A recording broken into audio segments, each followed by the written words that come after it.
Do you find that as you're sort of writing about these experiences, that in a way it's sort of exercising emotions within you? Did you feel, I don't know, like sort of pressure off after you've completed the writing?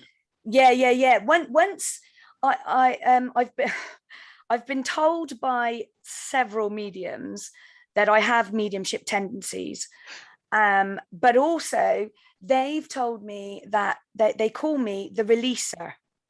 And I've heard this from spirit myself.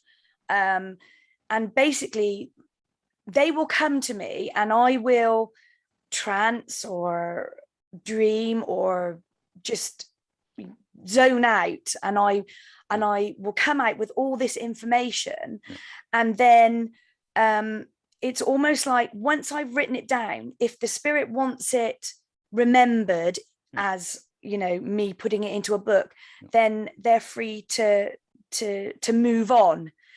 And the way it was explained to me was that there are some spirits who have nobody to mourn them anymore. They have no one left to remember them. Therefore, they're earthbound. But if somebody remembers them, if somebody knows their story, then they feel free to be released and to move on. First one I did was The Caging at Deadwater Manor. And that one I released in 2017. That was my debut. And that one is about a girl who finds herself in a situation where she's locked away in an insane asylum. This came from my dad used to work at psychiatric hospitals. I asked him if he, saw anything creepy there, because I really thought I was going to do a ghost story. But he said he didn't see any ghosts or anything, but that he did find 2 human cages in the attic of one of the psychiatric hospitals he worked at. John, before we get on to talking about your novel before Hawksmoor and Robin Dashwood, maybe tell me a bit about yourself, where you are now, a bit more where you're from and what your hobbies are outside of writing. Ooh, I don't know if I have any hobbies anymore. Well, I'm a retired ballerina.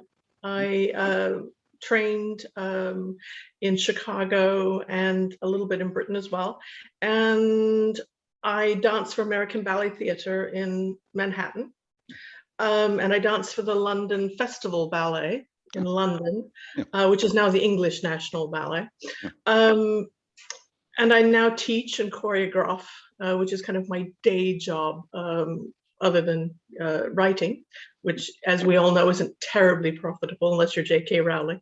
Send them a copy, and they go through it. And then I had like maybe 10 to 15 questions specifically that I want to know about the book, of what they liked.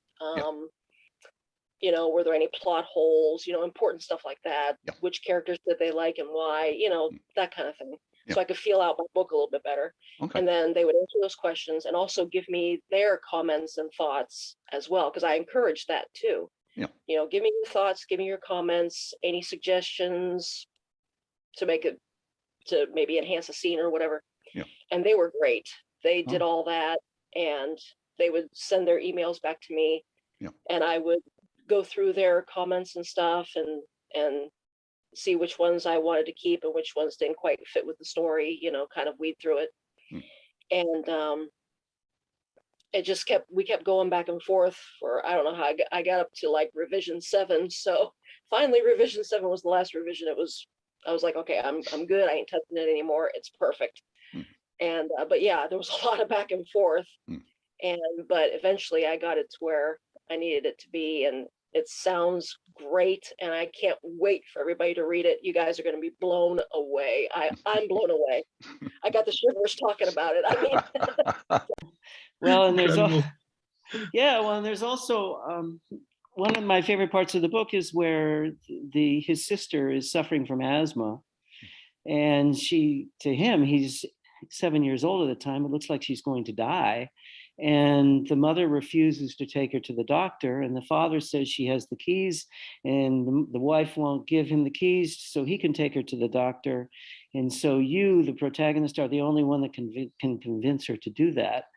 And you see this conflict playing out where both are manipulating this poor boy.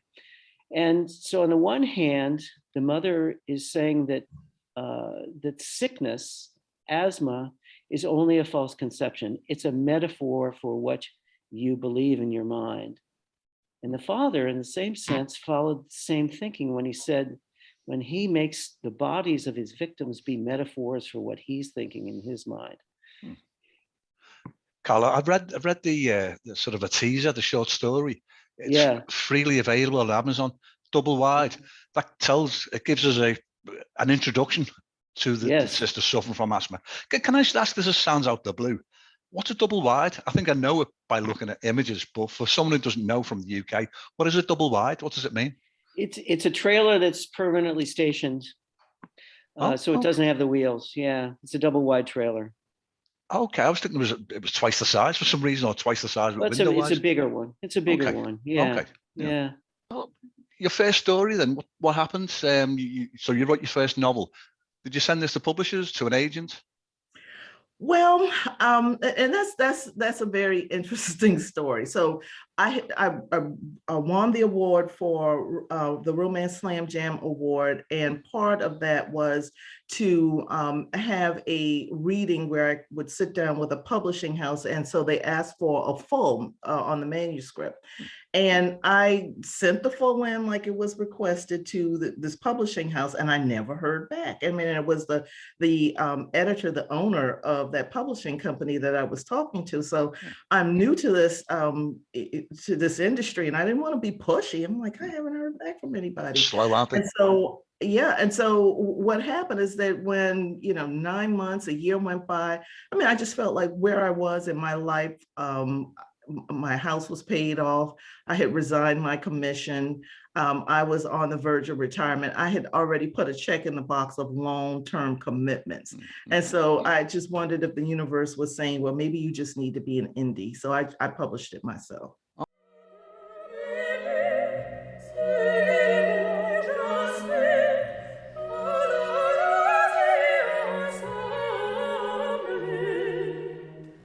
How long have you been writing for? Is this since childhood? Have you always wanted to be a writer?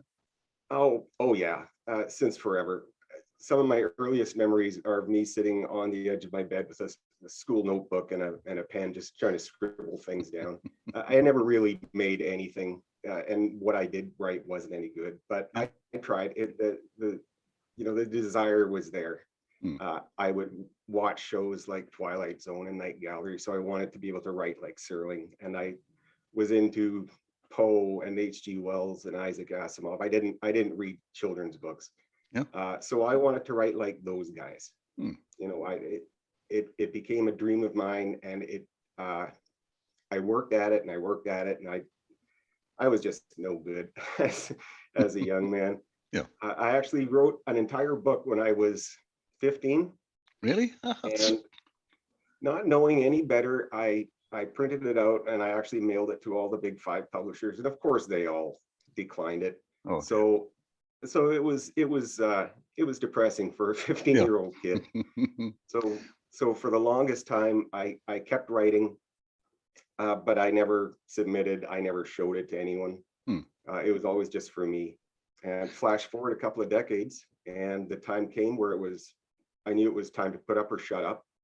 So I sat down and started writing for real. And my first book was accepted by the first publisher I sent it to.